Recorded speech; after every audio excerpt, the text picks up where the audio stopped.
ചൂരൽമലയിലെ മനുഷ്യർക്ക് വേണ്ടി കൽപ്പറ്റയുടെ നഗരത്തിൽ കേരളമൊരുക്കുന്ന പുതിയ നഗരത്തിൻ്റെ ആദ്യഘട്ട വീടുകളുടെ കൈമാറ്റവും ഈ പദ്ധതിയുടെ ഉദ്ഘാടനവും നിർവഹിക്കുന്ന കഴിഞ്ഞ 10 വർഷക്കാലത്തിനിടയിൽ ഒരു ദുരന്തത്തിനും മലയാളിയെ വിട്ടുകൊടുക്കാതെ ഹൃദയത്തോട് ചേർത്ത് പിടിച്ച് സംരക്ഷിച്ച കേരളത്തിൻ്റെ ആദരണീയനായ മുഖ്യമന്ത്രി സഖാവ് പിണറായി വിജയൻ, ഈ വേദിയിലുള്ള സഹപ്രവർത്തകരായിട്ടുള്ള മന്ത്രിമാർ, പ്രിയപ്പെട്ട OR Kelu, AK Saseendran, Shri Muhammad Riyas, MLA Shri T Siddique, municipal chairman, ജില്ലാ പഞ്ചായത്ത് പ്രസിഡന്റ്, കേരളത്തിൻ്റെ പ്രിയങ്കരനായ chief secretary Shri A Jayadevan IAS ഉൾപ്പെടെയുള്ള ഉദ്യോഗസ്ഥന്മാർ, പ്രിയപ്പെട്ട ജില്ലാ കളക്ടർ ശ്രീമതി മേഘശ്രീ IAS, വേദിയിലും സദസ്സിലുമുള്ള ഈ പ്രോജക്റ്റിൻ്റെ സ്പെഷ്യൽ ഓഫീസർ സുഹാസും രാജമാണിക്യവും അടക്കം പ്രിയപ്പെട്ടവരെ, ദുരന്ത ബാധിതരായിട്ടുള്ള പ്രിയപ്പെട്ടവരെ, ഈ യോഗത്തിൽ എത്തിച്ചേർന്ന ആയിരക്കണക്കായ കേരളത്തിൻ്റെ മനുഷ്യ സ്നേഹമുള്ള പ്രിയപ്പെട്ടവരെ, സഹോദരി സഹോദരന്മാരെ, മുഖ്യമന്ത്രി സംസാരിക്കുന്ന വേദിയിൽ ദീർഘമായിട്ടുള്ള ഒരു അധ്യക്ഷ പ്രസംഗം പാടില്ലാത്തതാണ്. ഞാനതിന് മുതിരുന്നുമില്ല. വലിയ ആവേശത്തോടു കൂടിയാണ് ഇന്ന് രാവിലെ ഈ പുതിയ നഗരത്തിൻ്റെ മുറ്റത്തേക്ക് സ്ഥിരമായി എല്ലാ മാസവും ഒന്നിലേറെ തവണയോ വരുന്ന ഈ മുറ്റത്തേക്ക് ഇന്നത്തെ ഈ അഭിമാന നിമിഷത്തിന് വേണ്ടി വന്നെത്തിച്ചേർന്നത്. അഭിമാനകരമായിട്ടുള്ള ഈ നിമിഷത്തിൽ വന്ന് നിൽക്കുമ്പോൾ ഇവിടെ എത്തിച്ചേർന്നിട്ടുള്ള വീട് പുതിയതായി ഏറ്റുവാങ്ങുന്ന എൻ്റെ പ്രിയപ്പെട്ടവരായ മഹാഭൂരിപക്ഷം ആളുകളെയും പേരെടുത്ത് വിളിക്കാനുള്ള സ്വാതന്ത്ര്യമുള്ള അമ്മമാരെ, ഉമ്മമാരെ, സഹോദരന്മാരെ, മക്കളെ ഒന്ന് കാണാനായി ആ നിലയിലേക്ക് പോയി. വത്സല ചേച്ചിയും ലത ചേച്ചിയും ഓമന ചേച്ചിയും ശോഭന ചേച്ചിയും ഒക്കെ ഉൾപ്പെടെ അവരെല്ലാവരെയും കണ്ട് അവരുടെ കെട്ടിപ്പിടിച്ചലും കരച്ചിലും കഴിഞ്ഞപ്പോൾ സത്യത്തിൽ കൈവിട്ടുപോയ മാനസികാവസ്ഥയിലൂടെയാണ് ഞാനൊരു അധ്യക്ഷ പ്രസംഗത്തിന് ഇവിടെ നിൽക്കുന്നത്. 2024 ജൂലൈ 30 മനുഷ്യത്വമുള്ള ലോകത്തിലെ ഒരു മനുഷ്യനും മറക്കാൻ പറ്റാത്ത വിധത്തിൽ പുഞ്ചിരിമുറ്റത്ത് 1750 അടി മുകളിൽ പൊട്ടിയ ഒറ്റ ഉരുളിൽ പുന്നപ്പുഴയുടെ തീരത്ത് ഒരു ചതുരശ്ര കിലോമീറ്ററിനകത്ത് 298 മനുഷ്യർ ഭൂമുഖത്തു നിന്നില്ലായ്മ ചെയ്യപ്പെട്ട ആ വലിയ ദുരന്ത നാളുകളിലേക്ക് മനസ്സിലൊരു വേലിയേറ്റം സൃഷ്ടിക്കുന്നത് പോലെ ഒരു തിരയിളക്കം ഉണ്ടായി. ഞാനത് പറയാൻ മുതിർന്നാൽ ഈ അധ്യക്ഷ പ്രസംഗം എനിക്ക് പൂർത്തിയാക്കാനാകില്ല. അത്രയേറെ വികാരപരമായിരുന്നു ആ പ്രശ്നങ്ങൾ. ജൂലൈ 30 ഞങ്ങൾ മന്ത്രിമാർ, ജനപ്രതിനിധികൾ, നിങ്ങളെല്ലാവരും പുന്നപ്പുഴയുടെ തീരത്തെത്തിച്ചേരുമ്പോൾ അപ്പുറത്ത് 512 മനുഷ്യർ പുഞ്ചിരിമുറ്റത്തും മുണ്ടക്കയിലും അട്ടാമലയിലും ആറാമലയുമായി ചൂരൽമലയുടെ തീരത്ത് ഇങ്ങോട്ട് കിടക്കാൻ പറ്റാതെ പുന്നപ്പുഴയുടെ ഭ്രാന്തമായ ഒഴുക്കിൻ്റെ അപ്പുറത്ത് നിൽക്കുന്ന കാഴ്ച മുതൽ ഞാൻ ഓരോന്നായി വിശദീകരിക്കുന്നില്ല. 19ഓളം വരുന്ന പട്ടാളവും അർദ്ധസൈന്യവും പോലീസും ഫയർഫോഴ്സും ഫോറസ്റ്റും എല്ലാം ഉൾപ്പെടുന്ന നമ്മുടെ അർദ്ധസൈനിക വിഭാഗങ്ങൾ, യഥാർത്ഥത്തിൽ ഈ വയനാട്ടിൽ നിന്നും ലോകത്തിൻ്റെ വിവിധ ഭാഗങ്ങളിൽ നിന്നും എത്തിയ അതിനേക്കാൾ മിലിറ്റൻ്റായ കേരളത്തിൻ്റെ മലയാളിയായിട്ടുള്ള പട്ടാളത്തിന്, സൈന്യത്തിന് തുല്യമായ മനുഷ്യർ, അവരെല്ലാവരും ഒത്തുചേർന്ന് ദിവസങ്ങളോളം നീണ്ട തിരച്ചിൽ പ്രക്രിയയ്ക്ക് നാം നേതൃത്വം നൽകി. ഞാനിപ്പോഴും ഓർക്കുന്നു, ആ തിരച്ചിൽ ഒരുപക്ഷെ ലോകം കണ്ടതിൽ വെച്ച് ഏറ്റവും ശ്രദ്ധേയമായ ഒരു ദുരന്ത നിവാരണ ഘട്ടമായിരുന്നു. സൺറൈസ് വാലിയുടെ അപ്പുറത്ത് സൂചിപ്പാറയിൽ മനുഷ്യ ശരീരത്തിന് സാദൃശ്യമായ സ്ഥലങ്ങൾ കണ്ടെത്തിയിട്ടുണ്ട് എന്ന് ഹെലികോപ്റ്റർ ദൃശ്യങ്ങളിൽ വ്യക്തമാക്കപ്പെട്ടപ്പോൾ സൂചിപ്പാറയിലേക്ക് നേരിട്ട് പോയിട്ടിറങ്ങാൻ ഒരു സാധ്യതയുമില്ലാതെ വന്നപ്പോൾ ദുരന്ത നിവാരണ പ്രക്രിയയിൽ ഒരു പുതിയ അധ്യായം സൃഷ്ടിച്ചുകൊണ്ട് ഹെലികോപ്റ്ററിൽ കഡാവർ ഡോഗ്സിനെ നേരിട്ടിറക്കി മനുഷ്യഗന്ധം മണത്തെടുത്ത് അവിടെ നിന്ന് കൊണ്ടുവന്ന ശരീരാവശിഷ്ടങ്ങൾ DNA ടെസ്റ്റിന് അയച്ചതുൾപ്പെടെ തെരച്ചിലിൽ ഒരു ലോക മാതൃക ദുരന്ത നിവാരണ രംഗത്ത് സൃഷ്ടിക്കാൻ നമുക്കായി.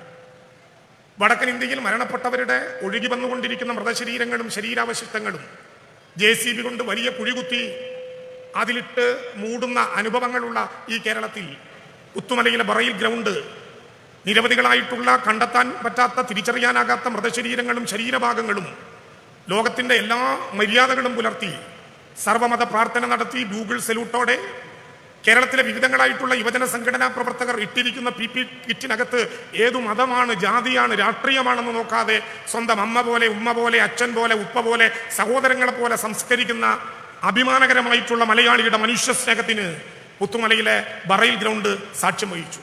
അനുഭവങ്ങൾ ഇങ്ങനെ നിറഞ്ഞു പോവുകയാണ്. ആഗസ്റ്റ് 25 ബഹുമാനപ്പെട്ട മുഖ്യമന്ത്രിയുടെ നിർദ്ദേശപ്രകാരം ഈ മേപ്പാടിയുടെ കൽപ്പറ്റയുടെ വിവിധങ്ങളായ ഭാഗങ്ങളിൽ സ്ഥാപിച്ച 18 ക്യാമ്പുകളും ഒഴിവാക്കപ്പെട്ടു. അവസാനം ഓമനച്ചേച്ചിയും മോഹനേട്ടനും 8 കുടുംബാംഗങ്ങളുള്ള രേവതിയും പളനിസ്വാമിയും ശെൽവരാജും അടക്കം 5 കുടുംബങ്ങളെ മാറ്റി ഓഗസ്റ്റ് 25-ന് ഇവിടെ എല്ലാ ക്യാമ്പുകളിൽ നിന്നും 1 മാസത്തിനകം താൽക്കാലിക വീടുകളിലേക്ക്, വാടക വീടുകളിലേക്ക്, ബന്ധുവീടുകളിലേക്ക്, സർക്കാർ ക്വാർട്ടേഴ്സുകളിലേക്ക് അങ്ങനെ മാറ്റുന്നതിൻ്റെ തലേദിവസം ബഹുമാനപ്പെട്ട മുഖ്യമന്ത്രി നിർദ്ദേശിച്ചതനുസരിച്ച് പുനരധിവാസ പ്രവർത്തനങ്ങളുടെ ജനാധിപത്യ ലോകമാതൃക സൃഷ്ടിച്ചുകൊണ്ട് ആ പുനരധിവാസ പ്രവർത്തനത്തിന്റെ ഭാഗമായി അന്നത്തെ കേരളത്തിന്റെ chief secretary V Venu IAS അവരെ നേരിൽ കേട്ടുകൊണ്ട് അവരോട് ചോദിച്ചു, എങ്ങനെയായിരിക്കണം പുനരധിവാസത്തെക്കുറിച്ച് നിങ്ങളുടെ അഭിപ്രായം?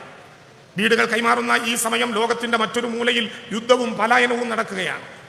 അന്ന് അവർ പറഞ്ഞു, ഞങ്ങൾ പുത്തുമലയിൽ നിന്ന് ചൂരൽമലയിലെത്തിയവരാണ്. ചൂരൽമലയിൽ നിന്ന് ഇനിയൊരു മലയിലേക്ക് പലായനം നടത്താൻ ഞങ്ങൾക്ക് വയ്യ. ഞങ്ങളെ നിങ്ങൾ പല സ്ഥലങ്ങളിലേക്ക് പറഞ്ഞു വിടരുത്. ഞങ്ങളെ നിങ്ങൾ ഒറ്റപ്പെടുത്തരുത്, പല മേഖലകളിലാക്കി മാറ്റരുത്. അവശേഷിക്കുന്ന ഞങ്ങൾക്ക്, ദൈവം ഞങ്ങളിൽ നിന്ന് എടുത്തു കൊണ്ടുപോയവരിൽ ബാക്കി വരുന്ന ഞങ്ങൾക്ക് ഒരുമിച്ചു താമസിക്കാൻ, ഒരുമിച്ചു ജീവിക്കാൻ ഒരിടം ഞങ്ങൾക്ക് വേണം.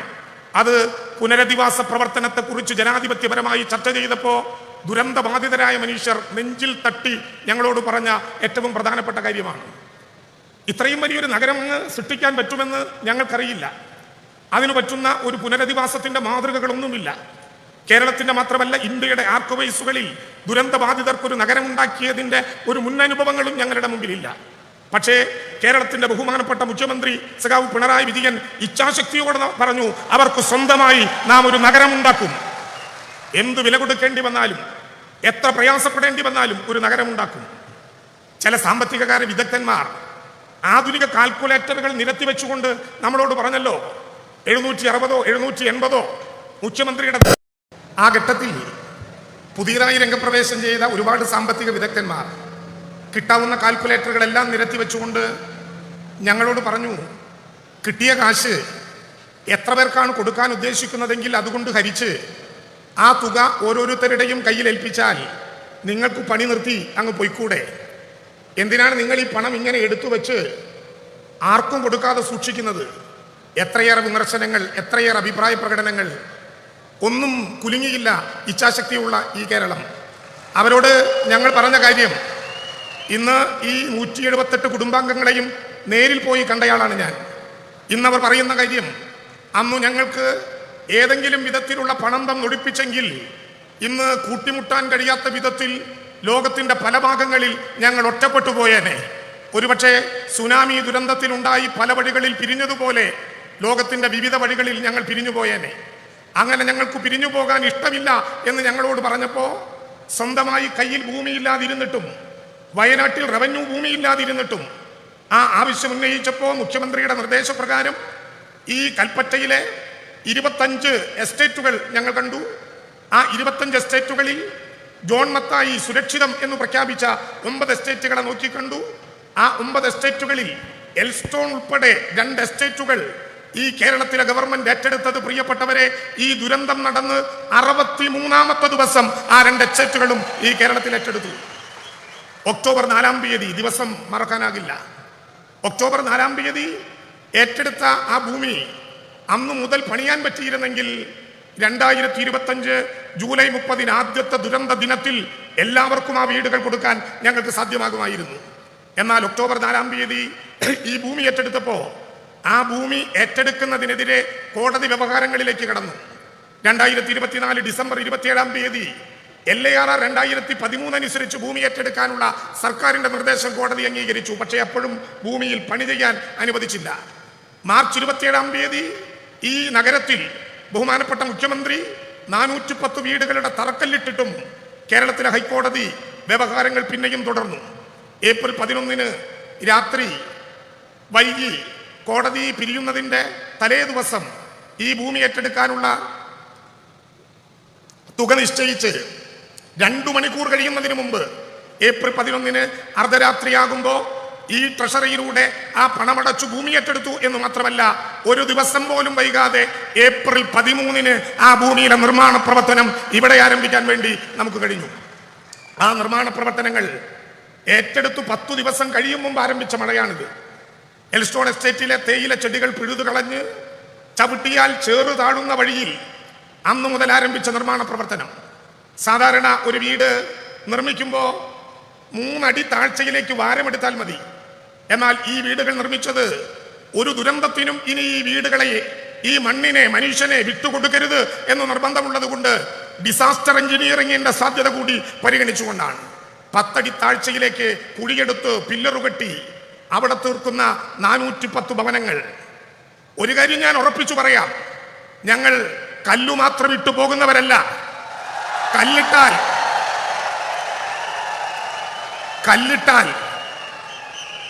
കല്ലിൽ കല്ല് വെക്കും, കല്ലിന്റെ മീതെ കല്ല് കെട്ടും, അതൊരു വീടാകും. അത് തീരുമാനിച്ച മനുഷ്യന്റെ കൈകളിലേക്ക് ഞങ്ങൾ സമ്മാനിക്കും. ആ അനുഭവത്തിലേക്ക് നാം കടക്കുകയാണ്. 178 ഭവനങ്ങളല്ല, 178 മനുഷ്യ ജീവിതങ്ങൾ. ഞാൻ കുറച്ചു നേരത്തെ ഈ വേദിയുടെ, ഈ സദസ്സിന്റെ നടുവിലിരിക്കുന്ന ശോഭന ചേച്ചിയെ കണ്ടു. അവർക്ക് കിട്ടിയിട്ടുള്ളത് 92 നമ്പർ വീടാണ്. കെട്ടിപ്പിടിച്ച് ഒരുപാട് നേരം കരഞ്ഞു. അവർ മുഖ്യമന്ത്രിയോട് പറയാൻ ഒരു കാര്യം എന്നെ ചുമതലപ്പെടുത്തി. എനിക്ക് മരണപ്പെട്ടു പോയ മകളായി ഇനി ഞാൻ ഈ 92 നമ്പർ വീടിനെ കാണും, സ്വന്തമായി നഷ്ടപ്പെട്ട ഒരു മകൾക്കു പകരമായി എന്ന് ശോഭന ചേച്ചി പറഞ്ഞപ്പോൾ കയ്യിൽ നിന്ന് മനുഷ്യൻ നഷ്ടപ്പെടുക എങ്ങനെയാണെന്ന് നമുക്ക് ബോധ്യപ്പെടാവുന്ന അനുഭവമുണ്ടായി. എങ്ങനെ ഈ വിജയഗാഥ കേരളത്തിന് തീർക്കാനായി? ഒരു നഗരമെന്ന മുൻപരിചയങ്ങളില്ലാത്ത, മുൻ അനുഭവങ്ങളില്ലാത്ത ഒരു നാട്ടിൽ സഹായിക്കേണ്ടവർ പോലും കേന്ദ്ര ഗവൺമെന്റ് അടക്കം ക്രൂരമായ സമീപനത്തോടെ കേരളത്തെ കഴുത്തു പിടിച്ചു ഞെരിച്ചു കൊല്ലാൻ ശ്രമിച്ചപ്പോഴും കേരളം അഭിമാനത്തോടെ പറഞ്ഞിട്ടുണ്ട്, അവസാനത്തെ ദുരന്ത ബാധിതനെ കൂടി പുനരധിവസിപ്പിക്കാതെ ചുരമറങ്ങില്ല ലോകമലയാളം എന്ന യാഥാർത്ഥ്യം. അതിന്റെ ഒരു ഘട്ടത്തിലേക്കാണ് നാം കടക്കുന്നത്. 20 വർഷം വരെ ഗ്യാരണ്ടിയുള്ള ഉപകരണങ്ങളോടെ 178 വീടുകൾ, ഓരോ വീടിനും കൃത്യമായ ചുറ്റുമതിൽ, അതിൽ നിന്ന് തുറക്കുന്ന ഗേറ്റ് നേരെ റോഡിലേക്ക്, 35 സോണുകളിൽ എല്ലാ സോണിനും നടുവിൽ ഗ്രീനറി. ഈ നഗരത്തിൽ ഇനി വരാൻ പോകുന്നു കുടുംബാരോഗ്യ കേന്ദ്രം, ഈ നഗരത്തിൽ ഇനി വരാൻ പോകുന്നു ലൈബ്രറി, ഈ നഗരത്തിൽ ഇനി വരാൻ പോകുന്നു മാർക്കറ്റ്, ഈ നഗരത്തിൽ ഇനി വരാൻ പോകുന്നു കളിക്കളം, ഈ നഗരത്തിൽ ഇനി വരാൻ പോകുന്നു പൊതു ഇടം. അതെല്ലാം കൂടി പൂർത്തീകരിക്കുന്നു. ചിലർ ചോദിച്ചു, തെരഞ്ഞെടുപ്പ് വന്നാൽ, കോഡ് ഓഫ് കോണ്ടക്ട് വന്നാൽ ഏതെങ്കിലും വിധത്തിൽ ഈ പണി നിർത്തുമോ? ഈ പണി ഒരു ദിവസം പോലും നിർത്താതെ തുടർച്ചയായി അതിന്റെ പദ്ധതി പൂർത്തീകരിക്കും വരെ മുന്നോട്ട് കൊണ്ടുപോകുമെന്ന് മാത്രമല്ല, ഈ ദുരന്ത ബാധിതരിൽ ഇവിടെ പൂർത്തീകരിക്കുന്ന വീടുകളിലേക്ക് വരാനുള്ളവർക്ക് യഥാർത്ഥ കാലവർഷം മഴത്തുള്ളിയായി വയനാട്ടിന്റെ തലയ്ക്കുമീതെ പതിക്കുന്നതിന് മുമ്പ് ഈ വീട്ടിലേക്ക്, ഈ നഗരത്തിലേക്ക് വരേണ്ട അവസാനത്തെ ആളുടെ താക്കോലും കൈമാറാൻ കഴിയുന്ന വിധത്തിൽ അഭംഗൂരം ആ പ്രവർത്തനങ്ങൾ മുന്നോട്ട് പോകും. ഇത് മാത്രമല്ല, ഈ മാസം വരെ 6000 രൂപയുടെ വാടക ഈ ഗവൺമെന്റ് മുടക്കിയിട്ടില്ല. ഈ മാസം വരെ, ഇനി ഈ വീടുകളിലേക്ക് കയറും വരെ അത് തുടരും. 300 രൂപയുടെ ജീവനോപാധി വെച്ച് 9000 വീതം ഒരു വീട്ടിലെ 2 പേർക്ക് കൊടുക്കുന്ന സഹായം അങ്ങനെ തുടരും. 1000 രൂപയുടെ ഫുഡ് കൂപ്പൺ തുടരും. ഇതുമാത്രമല്ല, നഷ്ടപ്പെട്ടതെല്ലാം നമുക്ക് തിരിച്ചു പിടിക്കാൻ പറ്റിയ അനുഭവങ്ങളിലേക്ക്. വെള്ളാർമലയുടെ താഴ്വാരത്ത് ഒരു പള്ളിക്കൂടമുണ്ട് എന്ന് പാട്ടുപാടിയ, പുന്നപ്പുഴയുടെ ഓരം ചേർന്നൊരു പള്ളിക്കൂടമുണ്ട് എന്ന് പാട്ടുപാടിയ ഉണ്ണിമാഷയുടെ കുട്ടികൾ പഠിക്കുന്ന വെള്ളാർമലയിലെ സ്കൂള് ഭൂമി ഏറ്റെടുത്തതുപോലെ അവർക്ക് തിരിച്ചു കൊടുക്കുന്നതടക്കമുള്ള പ്രവർത്തനങ്ങളിലേക്ക് അഭംഗൂരം നാം മുന്നോട്ട് പോവുകയാണ്. ഈ പ്രവർത്തനം കേരളം ഒരു മനസ്സായി നടത്തിയതാണ്. ഏതെങ്കിലും ഒരു വിഭാഗത്തിന്റെ, ഏതെങ്കിലും ഒരു നിറത്തിന്റെ, ഏതെങ്കിലും ഒരു ഭരണകൂടത്തിന്റെ മാത്രം സ്വത്തല്ല. കേരളത്തിലെല്ലാവരും, പക്ഷമുള്ളവരും ഇല്ലാത്തവരും എല്ലാം അടങ്ങുന്ന കേരളം. ഈ നഗരത്തിലേക്ക് ഇങ്ങനെ ഒരു ആലോചനയിലേക്ക് വരാൻ എന്തു ധൈര്യം നിങ്ങൾക്ക്? മലയാളി മാത്രമല്ല, കഴിഞ്ഞ ദിവസം നമ്മളൊരു ചിത്രം കണ്ടു. ആവന്തിക ഈ കൂട്ടത്തിലുണ്ടാകും എന്ന് ഞാൻ കരുതുന്നു. ആവന്തിക അവളുടെ വീടിന്റെ കൂപ്പൺ എടുത്ത് അത് നേരെ ജില്ലാ കളക്ടർക്ക് നേരെ തിരിച്ചു കാണിച്ചു അഭിമാനത്തോടെ. ഞങ്ങൾ അവസാനം അവതരിപ്പിച്ച നാറ്റിവിറ്റി കാർഡ് അനുസരിച്ച് ജില്ലാ കളക്ടർക്ക് നാറ്റിവിറ്റി കാർഡ് കൊടുക്കാൻ പറ്റൂല. ജില്ലാ കളക്ടർ കേരളീയനല്ല. പക്ഷേ ആവന്തിക ആ ടോക്കൺ എടുത്ത് കളക്ടറെ കാണിച്ചപ്പോൾ കേരളത്തിലെ കേഡറായതുകൊണ്ട് കേരളത്തിനോടൊപ്പം വന്ന വയനാട്ടിലെ ജില്ലാ കളക്ടർ മേഘശ്രീ IAS പിടിച്ചു നിൽക്കാനാകാതെ വിതുമ്പി. കേരളം അഭിമാനത്തോടെ പറയട്ടെ, മലയാളത്തിൽ ജീവിക്കുന്നവരും മലയാളത്തെ സ്നേഹിക്കുന്നവരുമായ, അതുപോലെ ലക്ഷക്കണക്കായ മനുഷ്യരുടെ കണ്ണിലെ പവിത്രമായ ഈ കണ്ണീർ തുള്ളികളുടെ കരുത്താണ് കേരളത്തിലെ ഗവൺമെന്റിന് ഇത്തരം ഒരു ഇച്ഛാശക്തി ഏറ്റെടുക്കാനും അത് പൂർത്തീകരിക്കാനും സാധിച്ചത്. ഞാൻ അവസാനിപ്പിക്കുന്നു. പുഞ്ചിരിമറ്റത്ത് 1750 അടി മുകളിൽ പൊട്ടിയ ഒറ്റ ഉരുളിലാണ് 298 പേരെ നമുക്ക് നഷ്ടപ്പെട്ടത്. പുഞ്ചിരിമറ്റത്ത് ഉയരത്തിൽ പൊട്ടിയ ഉരുളിൽ നിന്ന് തിരിച്ചു വന്ന മനുഷ്യർക്ക് പുഞ്ചിരി തൂകാൻ പറ്റുന്ന ഒരു മുറ്റമുണ്ടാക്കി കൊടുക്കാൻ പറ്റി എന്ന ആത്മവിശ്വാസത്തോടെയാണ് ഈ ഗവൺമെന്റ് ഈ വീടുകൾ പൊതുസമൂഹത്തിന്റെ മുമ്പാകെ സമർപ്പിക്കുന്നത്. ആത്മാഭിമാനത്തോടെ എല്ലാ ഘട്ടങ്ങളിലും. ജൂലൈ 30 രാവിലെ പുലർച്ചെ 3:50 ബഹുമാനപ്പെട്ട മുഖ്യമന്ത്രി ഫോണിൽ എന്നെ വിളിക്കുന്നത്. എന്നെ മാത്രമല്ല, ഈ ഇരിക്കുന്നതിൽ പലരെയും. പുലർച്ചെ 3:50 ഉരുളുപൊട്ടി മിനിറ്റുകൾക്കകം കേരളത്തിന്റെ മുഖ്യമന്ത്രി എഴുന്നേറ്റിരുന്ന പ്രവർത്തനങ്ങൾക്ക് നേതൃത്വം നൽകി. കൂട്ടിച്ചേർക്കാവുന്ന എല്ലാവരെയും കൂട്ടിച്ചേർത്തു, ഒപ്പം നിർത്താവുന്ന എല്ലാവരെയും ഒപ്പം നിർത്തി. മനുഷ്യനായി മണ്ണിൽ ജീവിച്ചവന്റെ വികാരങ്ങൾ പൂർണ്ണമായി ഇതിനോടൊപ്പം ഉണ്ടായി. ഞങ്ങൾ പറഞ്ഞു, ഈ നഗരത്തിലേക്ക് സംഭാവന ചെയ്ത എല്ലാവരുടെയും പേരുകൾ ഓരോ വീടിന്റെയും മുമ്പിൽ പ്രദർശിപ്പിക്കുകയല്ല, ഇവിടെ വെക്കുന്ന ഒരു പുതുശിലയിൽ അവരുടെ എല്ലാം പേരുണ്ടാകും.